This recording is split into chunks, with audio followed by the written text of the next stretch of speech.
Today మన motivation గురించి తెలుసుకుందాం. అసలు మనం పదే పదే మోటివేట్ ఎందుకు అవ్వాలి?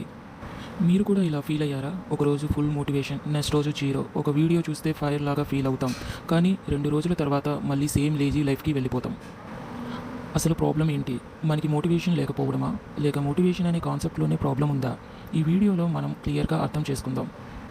ఎందుకు మనకి పదే పదే మోటివేషన్ కావాలి, మరి దానికి పర్మనెంట్ సొల్యూషన్ ఏంటి? రియల్ లైఫ్లో ఒక సింపుల్ ఎగ్జాంపుల్ తీసుకుందాం. మీరు జిమ్ స్టార్ట్ చేశారు అనుకోండి. ఫస్ట్ డే ఫుల్ జోష్తో ఉంటాం, సెకండ్ డే ఇంకా ఎక్కువ ఎక్సైట్మెంట్ అవుతాం, థర్డ్ డే కొంచెం టైర్డ్ అవుతాం, ఫోర్త్ డే ఇవాళ రెస్ట్ తీసుకుందామని స్కిప్ చేస్తాం, డే 5కి వచ్చేసరికల్లా కంప్లీట్గా స్టాప్ చేస్తాం. ఇదే స్టోరీ మన స్టడీస్లో కూడా రిపీట్ అవుతుంది. ఒకరోజు ప్లాన్ రెడీ చేస్తాం, టైం టేబుల్ సెట్ చేస్తాం, 2 డేస్ పర్ఫెక్ట్గా ఫాలో అవుతాం, తర్వాత స్లోగా ఇంట్రెస్ట్ తగ్గిపోతుంది. మీరు అనుకుంటారు, నాలో కన్సిస్టెన్సీ లేదు, నేను వీక్ అని. కానీ నిజం ఏంటంటే ఇది మీ ఫాల్ట్ కాదు, ఇది మన బ్రెయిన్ ఎలా వర్క్ చేస్తుందో దానికి సంబంధించింది.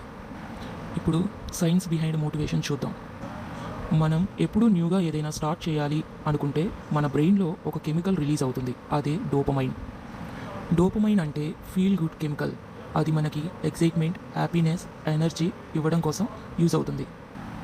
కానీ ఇక్కడ ఇంపార్టెంట్ పాయింట్ ఏంటి అంటే డోపమైన్ పర్మనెంట్ కాదు. అది కొన్ని రోజులు మాత్రమే స్ట్రాంగ్గా ఉంటుంది, తర్వాత ఆటోమేటిక్గా తగ్గిపోతుంది. అందుకే మనం ఫస్ట్ 2-3 డేస్ సూపర్ మోటివేటెడ్గా ఉంటాం, తర్వాత నార్మల్ స్టేట్కి వచ్చేస్తాం. కాబట్టి మోటివేషన్ టెంపరీ ఫీలింగ్. మీరు మోటివేట్ అయ్యి ఉంటే వర్క్ చేయడం ఈజీ, కానీ మోటివేషన్ లేకుండా వర్క్ చేయడం అదే రియల్ ఛాలెంజ్. ఇప్పుడు ప్రాబ్లం ఎక్కడ ఉంది అంటే మనం అనుకుంటాం మోటివేషన్ ఉంటేనే స్టార్ట్ చేస్తా అని. అదే బిగ్గెస్ట్ మిస్టేక్.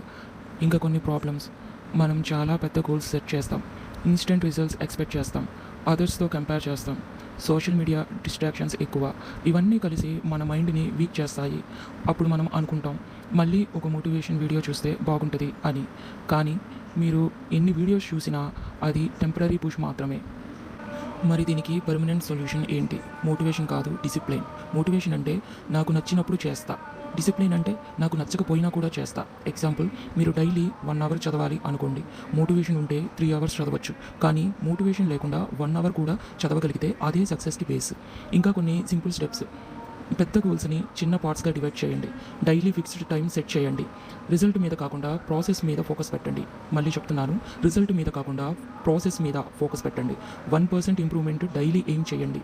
రిమెంబర్, ఇక్కడ మనకి మోటివేషన్ కన్నా కన్సిస్టెన్సీ ఎక్కువ ఇంపార్టెంట్. చివరిగా ఒక ఇంపార్టెంట్ మాట, మోటివేషన్ కోసం వెయిట్ చేయకండి, యాక్షన్ స్టార్ట్ చేయండి. మీరు వర్క్ స్టార్ట్ చేస్తే మోటివేషన్ ఆటోమేటిక్గా వస్తుంది, కానీ మోటివేషన్ కోసం వెయిట్ చేస్తే టైం మాత్రం వేస్ట్ అవుతుంది. మీరు ఏ రోజు స్టార్ట్ చేస్తున్నారు అనేది ఇంపార్టెంట్ కాదు, మీరు ఆగకుండా కంటిన్యూ చేస్తున్నారు అనేది ఇంపార్టెంట్. సో ఇప్పుడే ఒక డెసిషన్ తీసుకోండి, మోటివేషన్ ఉన్నా లేకపోయినా నేను కంటిన్యూ అవుతాను. అదే మీ లైఫ్ని చేంజ్ చేస్తుంది. కీప్ గోయింగ్, మీ సక్సెస్ దగ్గర ఉంది. ఇలాంటి మరిన్ని వీడియోల కోసం ఛానల్ని సబ్స్క్రైబ్ చేయండి, లైక్ చేయండి, కామెంట్ చేయండి అండ్ షేర్ చేయండి. Thank you.